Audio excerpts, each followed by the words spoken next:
ایران کی بھرپور جوابی کارروائی، اسرائیل کے شہر حیفا تل ابیب سے بیلسٹک میزائل فائر کیے گئے، متعدد افراد زخمی، اسرائیلی فوجی اڈوں کو بھی نشانہ بنایا گیا، مختلف شہروں میں تازہ حملے، 50 بیلسٹک میزائلوں سے حملہ کیا، تل ابیب سمیت مختلف شہروں میں سائرن کی گونج، نیتن یاہو کے خاندانی گھر کو نشانہ بنایا گیا، اسرائیل کے شمالی علاقے میں بھی دھماکوں کی آوازیں، صہیونی فوج کی اپنے شہریوں کو شیلٹرز میں جانے کی ہدایت، فوجی اڈہ اور موساد ہیڈ کوارٹرز خالی کرا لیا گیا، اسرائیل پر ہائبرڈ ڈرون میزائل بھی داغے گئے، حملوں میں 13 اسرائیلی ہلاک، 200 سے زائد زخمی، 35 لاپتہ، کئی عمارتیں ملیہ میٹ، ایران کا 3 F-35 سمیت 10 اسرائیلی طیارے مار گرانے کا بھی دعویٰ، اسرائیلی حملوں میں امریکہ برابر کا شریک ہے، اسے خمیازہ بھگتنا ہوگا، اسرائیلی وزیر خارجہ عباس عراقچی نے خبردار کر دیا۔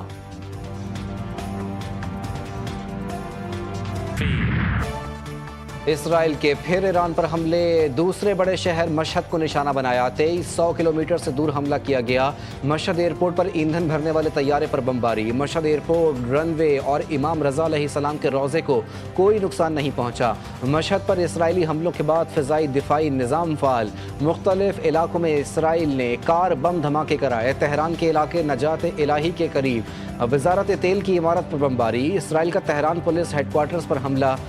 حملوں میں شہداء کی تعداد 78 ہو گئی، تہران میں وسیع پیمانے پر حملے میں جوہری ہتھیاروں کی تنصیب اور ایندھن ذخائر کو نشانہ بنایا، یمن میں حوثی ملٹری چیف محمد عبد الکریم کو نشانہ بنایا گیا، انصار اللہ یمن کے رہنما عبداللہ حوثی نے محمد عبد الکریم کی شہادت کی تردید کر دی۔ یمن بھی ایرانی حمایت میں اسرائیل کے خلاف جنگ میں شامل، یمن نے یافا کے مقبوضہ علاقے کی طرف ہائپر سونک میزائل داغ دیے، یمنی فوج نے 2 ہائپر سونک بیلسٹک میزائلوں سے اسرائیلی اہداف کو نشانہ بنایا۔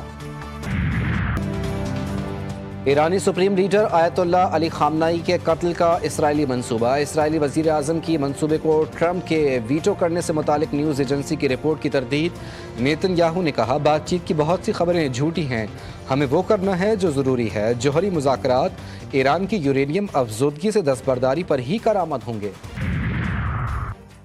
امریکی صدر کا ایران کے خلاف اسرائیل کی مدد کا اندیا، ٹرمپ نے امریکی چینل کا انٹرویو میں کہا ہم ایرانی جوہری پروگرام کو ختم کرنے میں اسرائیل کی مدد کر سکتے ہیں، فی الحال جنگ میں شامل نہیں لیکن ممکن ہے کہ شامل ہو جائیں، کہا ایران اور اسرائیل کو معاہدہ کرنا چاہیے جیسے میں نے پاک بھارت جنگ بندی کروائی، تجارت کا استعمال کرتے ہوئے پاک بھارت لیڈران سے بات کی، پاک بھارت بات چیت میں عقل سے فیصلہ کیا گیا۔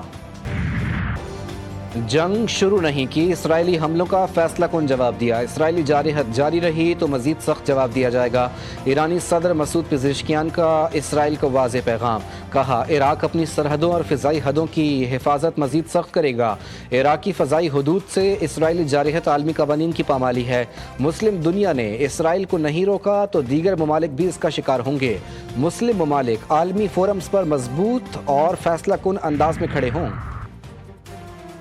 روسی صدر اور امریکی صدر کا چند گھنٹے میں دوسرا رابطہ، مشرق وسطیٰ کی بگڑتی صورتحال پر تشویش کا اظہار، کشیدگی کے خاتمے کے لیے کوششوں کی ضرورت پر زور، سعودی ولی عہد کا برطانوی وزیر اعظم سے رابطہ،